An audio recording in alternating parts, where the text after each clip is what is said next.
Welcome back, ladies and gentlemen, to another NBA 2K17 Sacramento Kings rebuild Mygm mode.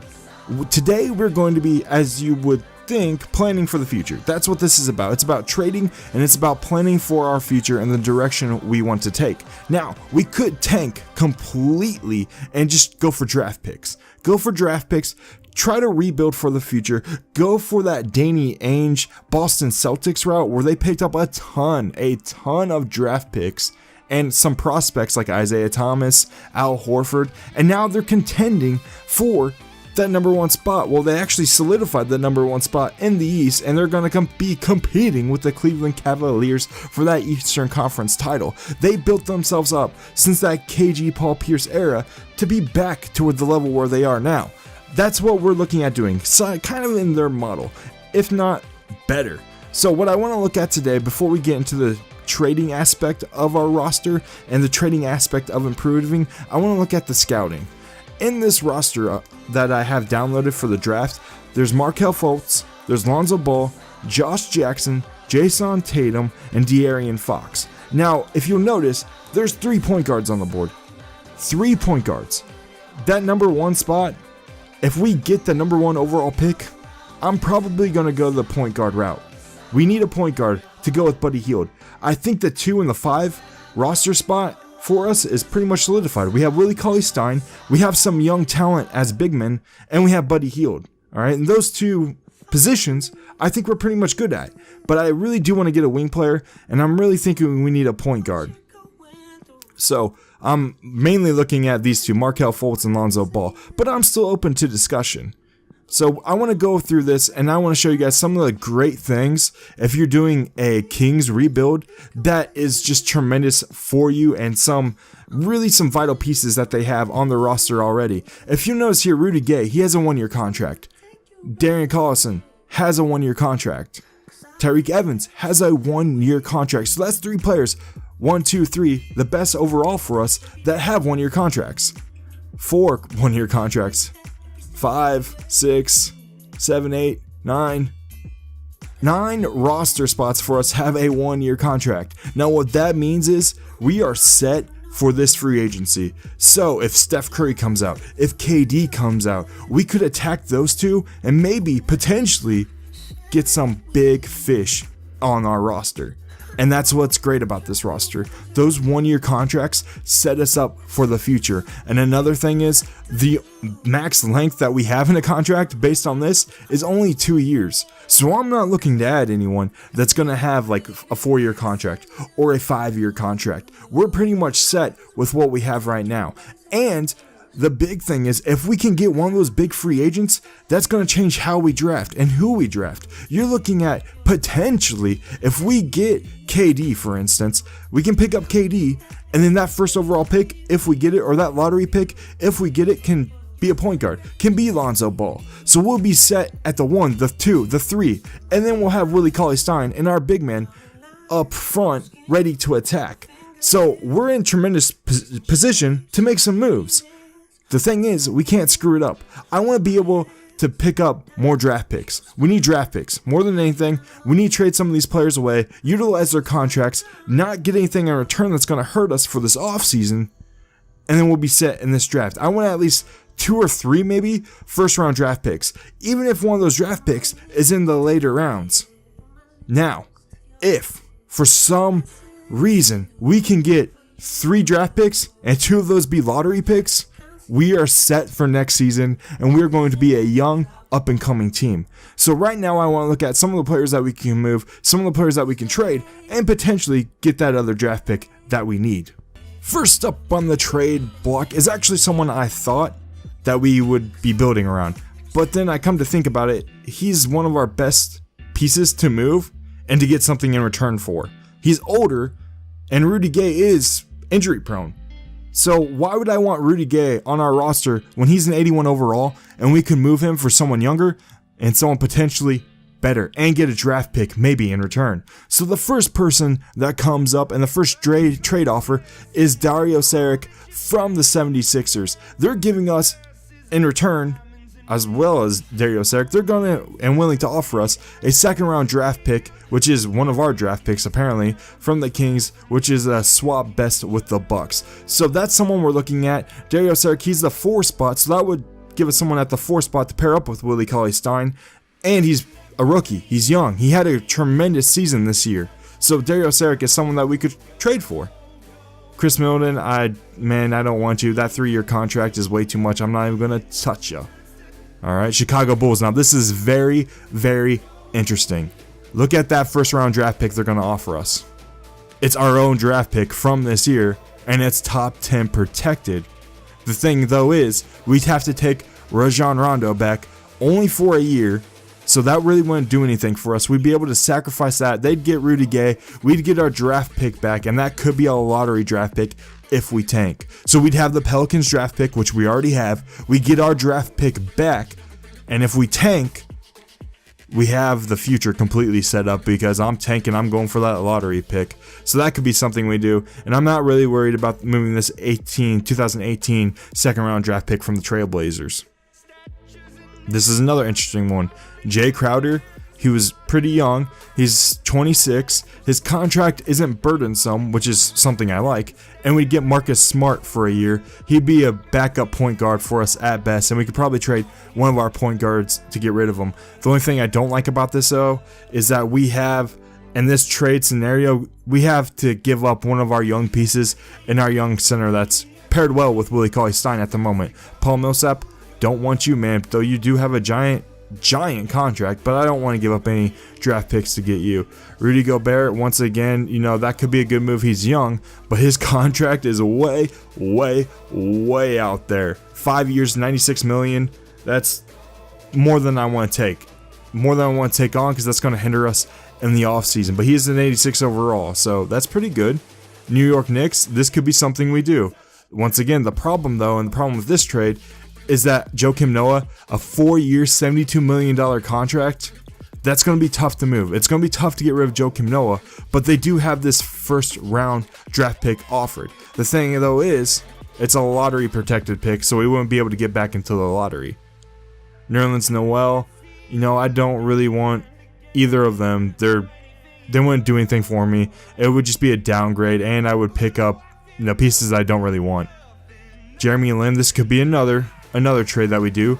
Jeremy Lin, we get him for 2 years, and he might be more movable than some of the other options we had earlier. We get the first round pick from the Celtics, which was swapped worse with the Nets, and we'd have to give up our second round from 2018 from the Trailblazers. So we could get that draft pick back. It's from the Celtics, so we could get that, and I don't know if that would really be something we want, because I don't know if we would be in the lottery.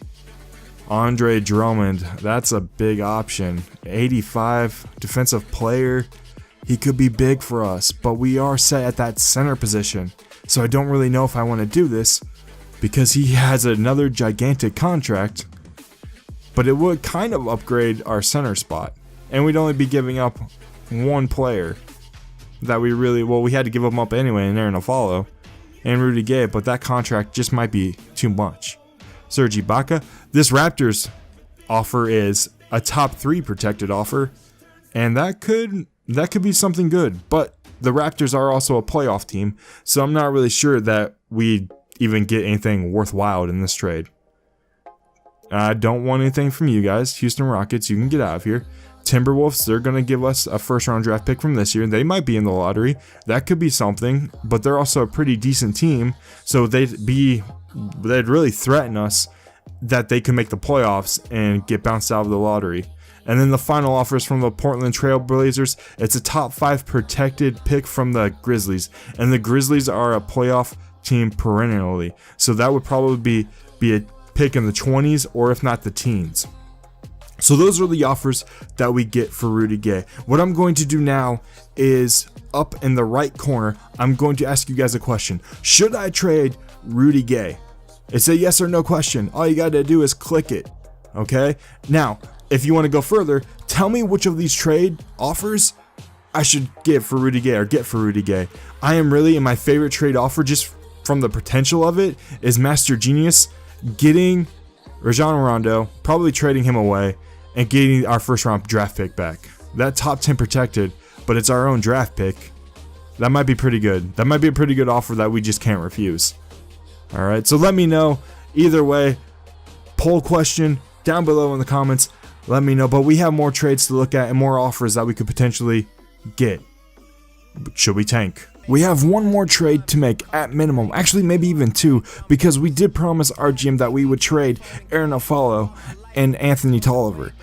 But the main trade that I'm looking at making now is getting rid of Ty Lawson, our backup point guard. He has a 1-year contract, a $980,000 contract, but we can get rid of him. And the main reason I'm thinking of getting rid of him is because we could get Langston Galloway some minutes, and we could get a good look at him, especially because his 3-point shooting ability is a B+, one of the best on our team right now. And if we trade away Ty Lawson, maybe that could reward us with a future draft pick, or a draft pick for this round. So I'm going to mark him, and the one move that I was looking at making paired with him is actually trading one of our draft picks, the 2020 draft pick, way down the road, because hopefully we'll be a playoff contender by 2020. That's what I'm looking at doing. We're going to make this, let's just go with unprotected. That's what I think I'm going to do. Maybe, yeah, let's just go with unprotected. That's what I'm going to look at doing. Can we get some decent return on him? I'm not really sure, but this could give us that next draft pick that we're looking for, especially if we couple it with moving Rudy Gay. So, first up, I already have a draft pick. Jason Terry, he has a 1-year contract too. We get rid of our draft pick, get the Bucks draft pick, but it's top 10 protected. So that could be a downside to that one. Richard Jefferson and the Cavs, I really don't want to touch anything from the Cavaliers right now. Nothing from the Celtics, because that one's 2019. That's not what I'm looking for. The Atlanta Hawks, now this could be a big one. Thabo Sefolosha, he has a 1-year deal, and that could be a first-round pick for us. The Atlanta Hawks. That could be a move that we make right there. Let's see what else we're offered. Wayne Ellington, but then they want our 17. I'm not sure about that, especially with Miami being a playoff team. The Hornets, Charlotte Hornets, I'm not going to touch your contract, Cody Zeller. It's way too big. 4 years, $60 million. Not on my watch, my man. Utah Jazz, this could be another big one. All right, the first round draft pick for this year. But the Jazz are also an up-and-coming team, so that'd be in danger of them making the playoffs. Okay, this could be the one. We get Swaggy P, but it's only for 1 year. So we'd have Swaggy P on our team, but we'd have their first round draft pick from the Lakers. That could be a lottery pick, and it might be unprotected. So that could be the pick we make. But let's see what else we were offered. Jody Meeks and the 2018 draft pick from the Magic. I'm not really interested in 2018. I'm not interested in JJ Barea's pick. Okay, first round draft pick from the Celtics, and that's the Brooklyn Nets pick we were offered earlier in the episode, and that's a 1-year contract as well. So we could get another pick, and that could be from the Brooklyn Nets, which is actually originally from the Celtics. So that could be a move we make there. The Lakers and the Celtics one, or the Nets one, is really what I'm looking at right now. The Pacers, that could be another one as well, but that's top 10 protected. I'm not really interested in the top 10 protected stuff, okay? Pistons, we get Beno, and that would be another 1-year deal. He's pretty much going to retire probably after this year, but that would be a first round draft pick. Oklahoma City, they give me Doug McDermott. We would give them 2 picks for their first round, and they're a playoff team, especially with Russell Westbrook. I'm not going to trade him to the Timberwolves. The Trailblazers is top 3, but they're a playoff team as well. We could get something from the Golden State Warriors that's top 5 protected, but that's in 2019. And then the next one is the Washington Wizards pick in 2019. So we could get rid of Ty Lawson. That would give us a decent return, especially if we get one of these first round 2017 draft picks. So once again, I'm going to leave a poll in the top right corner. Should I trade Ty Lawson? And who should I trade him to? What deal should I make to get us another draft pick in the first round of this year? Leave the comments below. I'm going to look for another trade that we could make. So this final trade deal is just to make sure that we meet our expectations of our owner. We have to get rid of either Anthony Tolliver or Aaron Afalo. So Tiago Splitter, that could be a center, but we already have like 3 centers, so we don't really need him. J.R. Smith, his contract, once again, is something that we don't want to touch. Kent Bazemore, a 3-year contract, I don't need that, and plus we'd have to give up one of our picks. Marvin Williams, enough of these 3-year deals, guys. Jeff Whitty, now that could be something. That would give us 4 second-round draft picks in this year. That could be something we look at. Joakim Noah, yeah, right, buddy. Nick Young, we could already be trading for Swaggy P. Bismack Biyombo, once again, 3 years. 2 years with Wesley Matthews. Shane Kilpatrick, that's a 1-year deal that wouldn't give us really any net return. Now, the Denver Nuggets are offering us a lottery protected pick, but it's also a first round pick. That could be the move. Or the Pelicans want to get, oh no, Omar, no, Omar, no, I don't want him. Second round, no, I don't want Tyson Chandler. Nikola Pekovic, I don't want that one. And it looks like we only really have 2 first-round draft picks that were offered to us. We could trade Aaron Aflalo to the Pelicans, or we could trade him to the Nuggets, and that would give us a first-round pick in the 2019 draft, and maybe that could be a trade piece for us. Or we could also trade Anthony Tolliver, and let's see what people are offering for us him. Shane Fry, that could be good. I mean, he's a good three-point shooter, but that doesn't really do much for us. That could be just a good bench player in the future, especially next year if we're actually going to be able to sign some of these big fishes. And it doesn't look like I'm offered much for him, especially none of the first round draft picks. So ladies and gentlemen, that's what I'm looking at doing for the future. Either we're going to tank or we're just going to try, and I think that's really the biggest option for us, is to tank, or we could try to make it through the season and pick up as many wins as possible, but I don't think we're going to be a championship contender. We're definitely not a championship contender with this roster. We have moves that we can make for the future with all these 1-year contracts, these 9 1-year contracts, but the main thing we're looking at doing is either tanking or just playing through the season and letting what happens. So, once again, guys, I really need your comments. I really need your input. What should I do to solidify our roster, to solidify us for the future, even if that means getting worse right now by getting rid of like Rudy Gay, getting rid of some of our main pieces on this roster, just so that we can have a tremendous roster in the future. Let me know down below. Stay frosty. Remember, I love ya, and I'll catch you next time.